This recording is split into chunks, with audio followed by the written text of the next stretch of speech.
झेलम नदी में अचानक पानी का स्तर क्या बढ़ा, पीओके के कई इलाकों में सैलाब आ गया। जब पीओके पर डूबने का खतरा मंडराने लगा तो पाकिस्तान बौखला गया। मुजफ्फराबाद में तो वाटर इमरजेंसी लागू करके झेलम नदी के किनारे रहने वाले लोगों को सुरक्षित स्थानों पर जाने को कह दिया गया।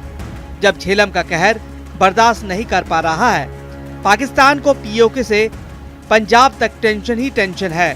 दरअसल झेलम नदी पाकिस्तान के कब्जाए हुए कश्मीर से होते हुए पंजाब तक बहती है और इसके किनारे बड़ी आबादी बसी है। पीओके में कृषि और पर्यटन में झेलम नदी की बड़ी भूमिका है। पाकिस्तान पानी के मुद्दे पर दो तरफा घिर गया है। पहले भारत ने पाकिस्तान के साथ सिंधु जल संधि को सस्पेंड कर दिया। उसके बाद सिंधु की ही सहायक नदी झेलम में अचानक पानी का स्तर बढ़ गया। अब पाकिस्तान पूरी तरह बौखला गया है। भारत पर बिना बताए झेलम नदी में 22,000 क्यूसेक पानी छोड़ने का आरोप लगाया। अब पाकिस्तान में इस बात को लेकर हाहाकार मच गया है कि भारत अब जब चाहे पानी रोक भी सकता है और जब जी चाहे तो छोड़ सकता है। जो पाकिस्तान भारत से न्यूक्लियर वॉर की धमकी दे रहा है, अब पानी के मुद्दे पर पीओके में आग लग गई है और ये आग ऐसी है जिसे बुझाना पाकिस्तान के वश में नहीं है। एक तरफ भारत के हमले का खतरा तो दूसरी तरफ पानी पर त्राहिमाम। पाकिस्तान अधिकृत कश्मीर को लोगों को समझ ही नहीं आ रहा है कि जाए तो आखिर जाए कहां, क्योंकि अब तो न जमीन सुरक्षित न आसमान। जल का सैलाब तो पहले ही कहर बनकर सामने खड़ा है। पीओके में लंबे समय से पाकिस्तान सरकार के खिलाफ प्रदर्शन होते रहे हैं। यही वो पानी है जिसको लेके मची है हाहाकार। जी हाँ, न्यूज़ 18 इंडिया की टीम इस वक्त लाइन ऑफ कंट्रोल पे उस जगह पर है जहां पर पूरे कश्मीर का पानी जमा होकर लाइन ऑफ कंट्रोल के उस पार जाता है। जी हाँ, मैं इस वक्त उड़ी में दरियाई झेलम के किनारे पे हूं और आप देख सकते हैं दरियाई झेलम में इस मुकाम पर कितना तेज बहाव है और अगर ये बहाव रुक गया तो पाकिस्तान में खेत सूख जाएंगे। यही वजह है कि पाकिस्तान में हाहाकार मची है। सब लोग जानना चाहते हैं कि आखिर इस पानी को कैसे रोका जा सकता है, कैसे मोड़ा जा सकता है।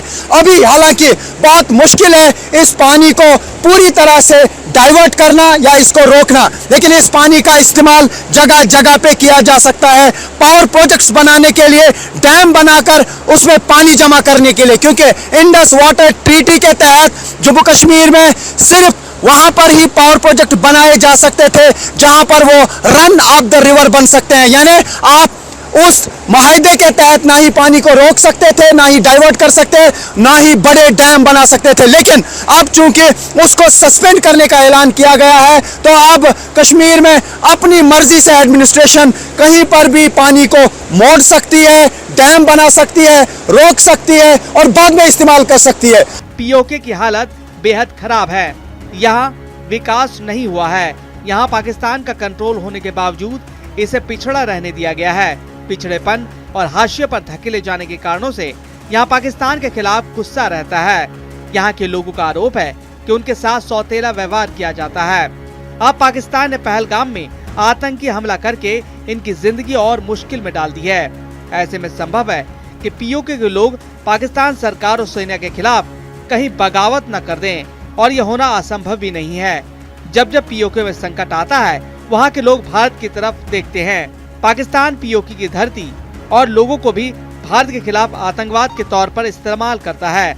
ऐसे में पीओके में गहराता संकट पाकिस्तान के गले की हड्डी बन गया है, जिसे न वो निगल पा रहा है और न ही निकाल पा रहा है।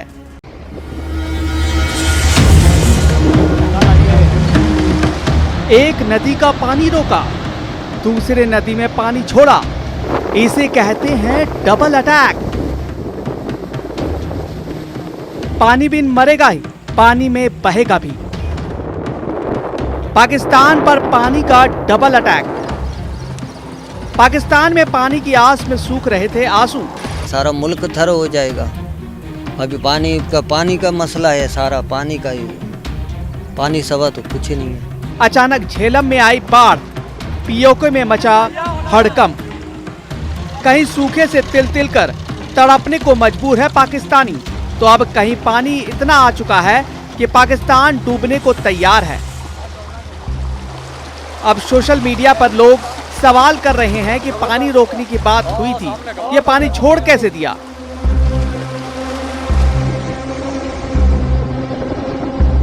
लगता है मोदी सरकार पाकिस्तान को पानी पिला पिला कर मारना चाहती है। पहले से लचर और खस्ताहाल इकोनॉमी और कर्ज के बोझ दबे पाकिस्तान ने खुद अपने हाथों से अपने सर्वनाश करने की दुआ पढ़ ली है।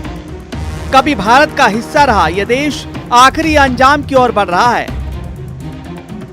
जम्मू कश्मीर के पहलगाम में आतंकी हमले के बाद भारत ने पाकिस्तान की हालत ऐसी कर दी है कि वहां हाहाकार मचा है।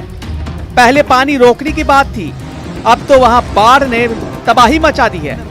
एक तरफ पानी रोकने से पाकिस्तान का गला सूख रहा है, इस वक्त पोटेंशियल थ्रेट है। नहीं पानी होएगा तो भूखे मरेंगे, ऐसे क्या करेंगे। अभी 40,000 रुपया ठेका लगा पड़ा है ज़मीन का, अभी महीना 20,000 रुपया एकड़ लगा पड़ा है। अभी पानी नहीं होएगा तो कहाँ से आबादी।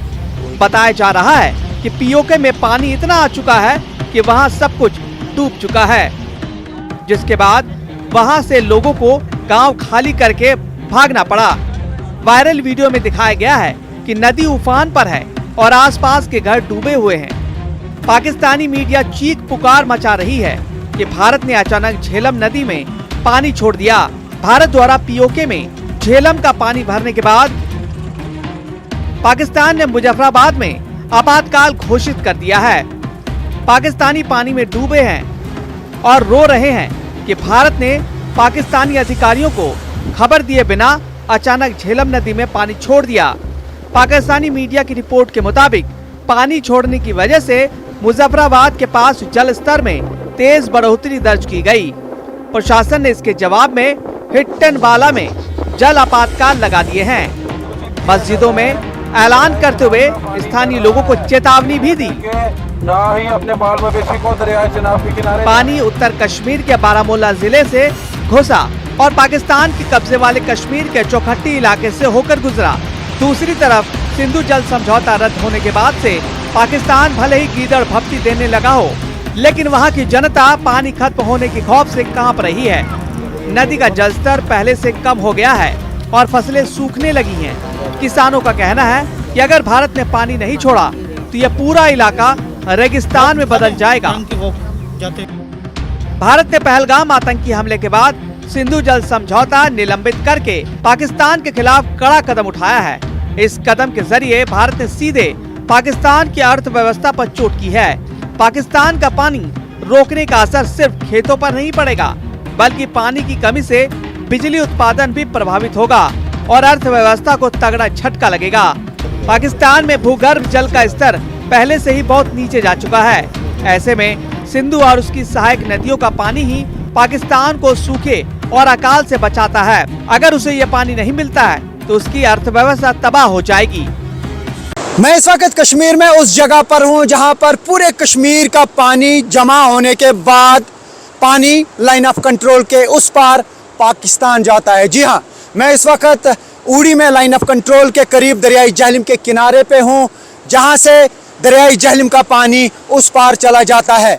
आखिर क्यों मची है पानी को लेकर हाहाकार? जब से भारत ने इंडस वाटर ट्रीटी को सस्पेंड करने का ऐलान किया है, तब से पानी को लेकर हाहाकार मची है। वजह यह है कि इसी पानी के होने से पाकिस्तान में खेतों की सिंचाई होती है, बिजली प्रोजेक्ट्स में बिजली जनरेट होती है, साथ ही कश्मीर में भी इसी पानी की वजह से बिजली जनरेट होती है। लेकिन इंडस वाटर ट्रीटी के तहत कहीं पर भी इस पानी को डाइवर्ट नहीं किया जा सकता है, कहीं पर भी रोका नहीं जा सकता है, ना ही बड़े डैम पैदा किए जा सकते हैं, बल्कि जितने भी पावर प्रोजेक्ट्स बनाने हैं वो रन ऑफ द रिवर बनाने का एग्रीमेंट है। यानी पानी का बहाव या पानी को रोकना यहाँ एग्रीमेंट के तहत एक वायलेशन होती है। लेकिन चूंकि अब भारत की तरफ से ऐलान किया गया कि इंडस वाटर ट्रीटी को सस्पेंड किया गया है, और अगर पूरी तरह से इस इंडस वाटर ट्रीटी को कैंसिल किया गया, उसके बाद भारत की मर्जी है या जम्मू कश्मीर में एडमिनिस्ट्रेशन की मर्जी है कि वो कहाँ की तरफ इस पानी का रुख करेंगे, कहाँ डाइवर्ट करना चाहेंगे।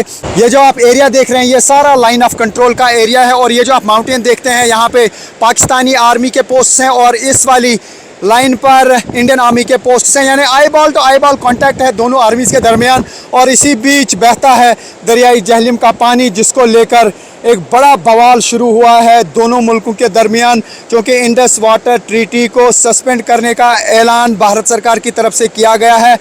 जिसको लेकर अब हाहाकार मची है पाकिस्तान में। पाकिस्तान के प्राइम मिनिस्टर ने भी स्टेटमेंट दिया है इंदस वाटर ट्रीटी को लेके, और पाकिस्तान को लग रहा है कि अगर यहाँ दरियाई जहलम का बहाव कम हो गया तो पाकिस्तान में खेत सूख सकते हैं और जितने भी बिजली प्रोजेक्ट्स हैं उनमें बिजली की जनरेशन ना के बराबर रहेगी। तो ऐसे में ये कहा जा सकता है कि अगर वाकई में इस ट्रीटी को कैंसिल किया गया तो उसके बाद जम्मू कश्मीर में कहीं पर भी अपनी मर्ज़ी से पावर प्रोजेक्ट्स बनाए जा सकते हैं, कहीं पर भी पानी को रोका जा सकता है, रेगुलेट किया जा सकता है, डैम बनाए जा सकते हैं और जितनी मर्ज़ी उतनी बिजली पैदा की जा सकती है। यही वजह है कि उमर अब्दुल्ला ने भी कहा कि इंदस वाटर ट्रीटी से उनका हमेशा जम्मू कश्मीर का नुकसान हुआ है, ना कि फ़ायदा हुआ है। यही वजह है कि वो भी इंदस वाटर ट्रीटी को कैंसिल करने के हक़ में है, लेकिन पाकिस्तान को भारी नुकसान हो सकता है अगर इस दरिया का पानी डाइवर्ट किया गया, कम किया गया, ख़ास तौर से समर के मौके में जब पानी का बहाव कम होता है और उस वक़्त पानी को डैम में डालने का मौका मिल सकता है या पानी को रेगुलेट या